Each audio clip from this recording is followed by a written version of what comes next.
ಮುಂದೆ ತರಬೇಕನ್ನೋ ಒಂದು ಪ್ರಯತ್ನವನ್ನ ಮಾಡ್ತಾ ಇದ್ದೀವಿ.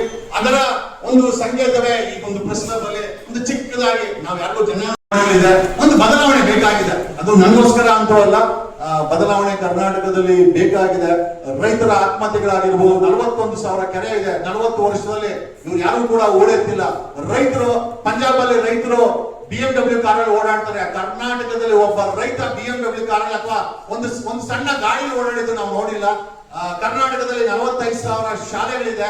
ಎಲ್ಲ ಮಳೆ ಬಂದ್ರೆ ಬೀಳುವ ಪರಿಸ್ಥಿತಿಗಳಿದೆ. ಬಡವರಿಗೆ ಕ್ವಾಲಿಟಿ ಎಜುಕೇಶನ್ ಇಲ್ಲ, ಬಡವರಿಗೆ ಒಂದು ಕ್ವಾಲಿಟಿ ಹೆಲ್ತ್ ಕೇರ್ ಇಲ್ಲ. 78 ವರ್ಷದಿಂದ ಇವರು ಸಾವಿರಾರು ಕೋಟಿ ಆಸ್ತಿಗಳು ಮಾಡ್ಕೊಂಡ್ರೆ ಹೊರತು ಯಾರು ಕೂಡ ಸಾರ್ವಜನಿಕರಿಗೆ ಇವತ್ತು ಸಾರ್ವಜನಿಕರಿಗೆ ಕೊಡುವಂತ ರೇಷನ್ಗೂ ಕೂಡ ಇವತ್ತು ತಿಂಗಳಿಗಟ್ಟಲೆ ವೇಟ್ ಮಾಡುವಂತ ಪರಿಸ್ಥಿತಿ ನಮ್ಮ ರಾಜ್ಯದಲ್ಲಿ ಇದೆ. ಬದಲಾವಣೆ ಬೇಕಾಗಿದೆ ಅಂತ ನಮ್ಗೆಲ್ಲರಿಗೂ ಅನಿಸ್ತಾ ಇದೆ. ಹಾಗಾಗಿ ಈ ಒಂದು ಯಂಗ್ಸ್ಟರ್ ಎಂಪವರ್ಮೆಂಟ್ ಪಾರ್ಟಿ ಅಥವಾ ಯಂಗ್ಸ್ಟರ್ ಪಾರ್ಟಿಯನ್ನ ಇವತ್ತು ಕರ್ನಾಟಕದ ಈ ಒಂದು ವೋಟರ್ಸ್ಗೆ ಅಥವಾ ನಾಗರಿಕರಿಗೆ ಅನಾವರಣ ಮಾಡ್ತಾ ಇದೀವಿ ಅಂತ ಹೇಳುತ್ತಾ, ಕರ್ನಾಟಕದ ನನ್ಗೆ ಸಿಕ್ಕಿದೆ. ನಾನು ಆಮ್ ಆದ್ಮಿ ಪಾರ್ಟಿಗೆ 2020ರಿಂದ 23 ಕೆಲಸ ಮಾಡಿದೆ. ಬಟ್ ಏನಂತಂದ್ರೆ ಅಲ್ಲಿ ಮೂಲೆ ಗುಂಪು ಮಾಡಿ ಸೈಡ್ ಹಾಕಿದ್ರು, ಹಾಗಾಗಿ ಬಿಟ್ಟು ಸುಮ್ಮನೆ ಇದ್ವಿ. ಈಗ ಕರ್ನಾಟಕದಲ್ಲಿ ಈ ಒಂದು ಮಾಫಿಯಾ ರಾಜಕಾರಣವನ್ನ ಬದಿಗಟ್ಟಲೇಬೇಕು. I repeatedly say it's mafia ರಾಜಕಾರಣ. ನನ್ಗೆ ಹೇಳಕ್ಕೆ ಏನೋ ಸಮಸ್ಯೆ ಇಲ್ಲ. ಯಾಕೆ ಅಂತಂದ್ರೆ ಬಂದಿರೋರೆಲ್ಲ ಅವರವ್ರ ಮನೆಯವರು ಮಕ್ಕಳು ವಂಶ ಪರಂಪರವಾಗಿ ಆಡಳಿತ, ಓಕೆ, ಜಾತಿ ಧರ್ಮದ ಹೆಸರಲ್ಲಿ ಆಡಳಿತ, ಓಕೆ. ಇವತ್ತು ಸ್ಕೂಲ್ ಮಕ್ಕಳನ್ನು ಬಿಡ್ತಾ ಇಲ್ಲ. ಹಿಜಾಬ್ ಮತ್ತೆ ಕೇಸರಿ ಸಾಲನ ಹೆಸರಲ್ಲಿ 99% ಇವತ್ತು ರಾಜಕಾರಣಿಗಳ ಮಕ್ಕಳು, ಅಧಿಕಾರಿಗಳ ಮಕ್ಕಳು ಬೇರೆ ಬೇರೆ UK, ಕೆನಡಾ, ಬೇರೆ ಬೇರೆ ದೇಶಗಳಲ್ಲಿ, ಆಸ್ಟ್ರೇಲಿಯಾದಲ್ಲಿ ಓದ್ತಾ ಇದ್ದಾರೆ. ಆದ್ರೆ ಸಾಮಾನ್ಯ ಜನರ ಮನೆ ಹೋಗುವಂತ ಶಾಲೆಗಳಲ್ಲಿ ಜಾತಿ ಧರ್ಮದ ಹೆಸರಲ್ಲಿ ಮಕ್ಕಳನ್ನ ಹೊಡೆದು ಇವತ್ತು ಬೀದಿ ಕಳಿತಾ ಇದ್ದಾರೆ.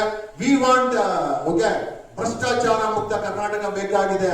ಟೋಲ್ಗೇಟ್, ರಸ್ತೆಗಳಲ್ಲಿ ಟೋಲ್ಗೇಟ್ ಇದೆ, ಟೋಲ್ಗೇಟ್ ಮುಕ್ತ ಕರ್ನಾಟಕ ಬೇಕಾಗಿದೆ. ಡ್ರಗ್ ಮುಕ್ತ ಡ್ರಗ್ ಮಾಫಿಯಾಗಳು ಇವತ್ತು ಮ್ಯಾನುಫ್ಯಾಕ್ಚರಿಂಗ್ ಮಾಡೋ ಮಟ್ಟಕ್ಕೆ ಬಂದಿದೆ.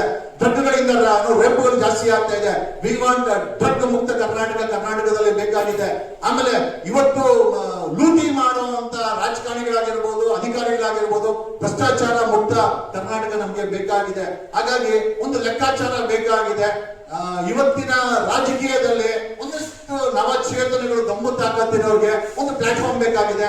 ಕಳೆದ 16 ವರ್ಷದಲ್ಲಿ ಯಾವ ಪಕ್ಷದವರು ನಮ್ಮನ್ನ ಕರೆದಿಲ್ಲ. ಏನಕ್ಕೆ ಅಂತಂದ್ರೆ ನಾವು ಹೋದ್ರೆ ಅವ್ರನ್ನ ತಿಂದ್ಕೊಂಡ್ಬಿಡ್ತೀವಿ ಅಂತ, ನಾನು ಹೋದ್ರೆ ತಿಂದ್ಕೊಂಡ್ಬಿಡ್ತೀನಿ ಅಂತ.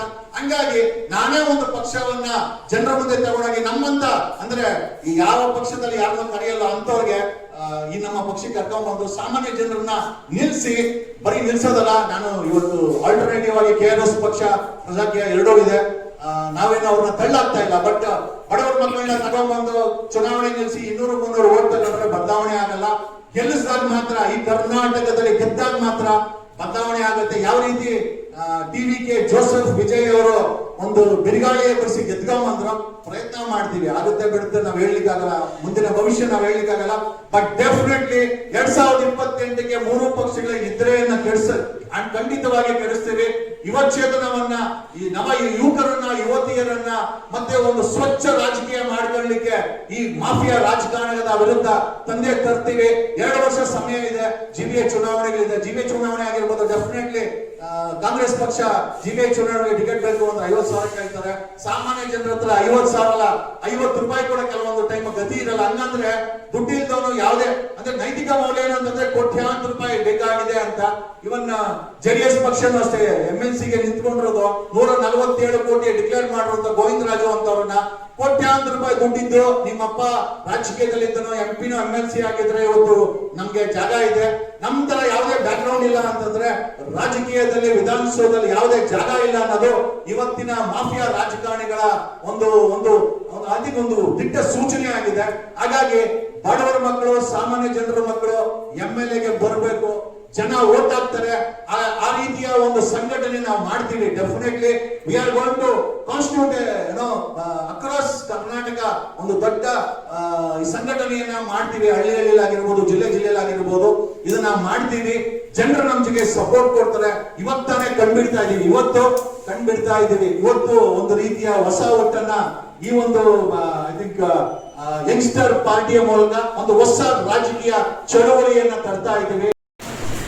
ಅದು ಪಾರ್ಟಿ ನಾವೆಲ್ಲರೂ ಸೇರಿ ಮಾಡ್ಬೇಕಂತ ಹೋದ್ರೆ ಅವ್ರು ನಮ್ಮನ್ನ ನೆಗ್ಲೆಕ್ಟ್ ಮಾಡ್ತಾರೆ.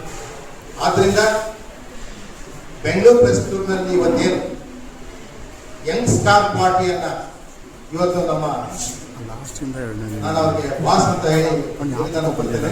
ಅವ್ರು ಒಳ್ಳೆ ನಿರ್ಧಾರ ತೆಗೆದುಕೊಂಡಿದ್ದಾರೆ. ಇವತ್ತೇನು ಯುವಕರನ್ನು ನಾವು ಎಚ್ಚರಿಸಬೇಕಾಗಿದೆ. ಇವತ್ತವರು ದೀನದಲಿತರ ಬಗ್ಗೆ, ಕಾರ್ಮಿಕರ ಬಗ್ಗೆ, ಕುರುಡರು, ದಿಕ್ಕಿಲ್ದವರು ಅಂಥವ್ರಿಗೆ ಇವತ್ತು ಪಾರ್ಟಿ ಬೇಕಾಗಿದೆ. ನಮ್ಮ ಏನು ನಿಬಂಧನೆಗಳಿದ್ದಾವೆ, ಇವತ್ತು ರಾಜಕೀಯ ಪಕ್ಷವನ್ನ ಇವತ್ತೇನು ಪಕ್ಕದ ರಾಜ್ಯದಲ್ಲಿ ವಿಜಯ್ ಅವರು ಮಾಡಿದರೆ ಆ ವೇಯಲ್ಲಿ ದಾರಿಯಲ್ಲಿ ನಾವು ಹೋಗ್ಬೇಕಾಗಿದೆ. ಇವತ್ತು ಒಳ್ಳೆ ತೀರ್ಮಾನವನ್ನ ತೆಗೆದುಕೊಂಡಿದ್ದೀವಿ.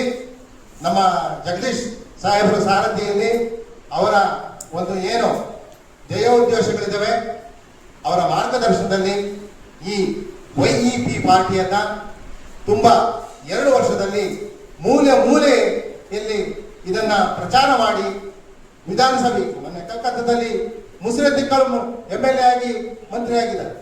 ಆ ತರ ನಾವು ಮಾಡಬೇಕಾಗಿದೆ. ಆಟೋ ಓಡಿಸೋರು MLA ಆಗಿದ್ದಾರೆ. ಅವ್ರ ಬಗ್ಗೆ ಗಮನ ಹರಿಸಿದ ಯಾರು? ಇವತ್ತು ಆ ದಿನಗಳನ್ನ YEP ಪಾರ್ಟಿಯಿಂದ ನಾವು ರಾಜ್ಯದ ಮೂಲೆಯಲ್ಲಿ ನಾವು ಈಗ ಸರ್ ಹೇಳಿದ್ರಲ್ಲ, ಗ್ರೇಟರ್ ಬೆಂಗಳೂರು ಅಲ್ಲಿ ನಾವು ಎಲ್ಲ ಅಭ್ಯರ್ಥಿಗಳನ್ನ ಹಾಕ್ತೀವಿ ಅಂತ ಘೋಷಣೆ ಮಾಡಿದ್ದಾರೆ.